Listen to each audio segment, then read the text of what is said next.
விழுப்புரம் மாவட்டம் செஞ்சியை அடுத்த தையூர் கிராமத்தில் உள்ள அருள்மிகு தையல் நாயகி அம்மன் உடனுரை தடுத்தாண்டீஸ்வரர் கோவிலில் ஆண்டுதோறும் சித்திரை திருவிழா நடைபெறுவது வழக்கம். அதன்படி இந்த ஆண்டு சித்திரை திருவிழா கடந்த 30ஆம் தேதி கொடியேற்றத்துடன் தொடங்கியது. இவ்விழாவின் 3ஆம் நாளான நேற்று 108 பசுக்களுக்கு கோபூஜை, தீமிதித்தல், தெப்பல் உற்சவம் போன்ற நிகழ்ச்சிகள் நடந்து முடிந்த நிலையில் விழாவின் முக்கிய நிகழ்வாக தேரோட்டம் இன்று நடைபெற்றது.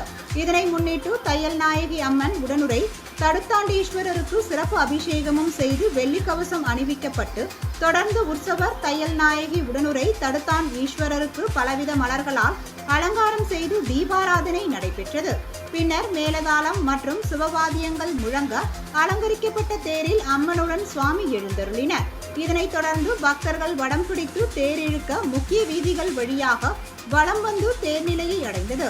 விழாவில் கலந்து கொண்ட அனைத்து பக்தர்களுக்கும் விழா குழுவினர் சார்பில் அன்னதானம் வழங்கப்பட்டது.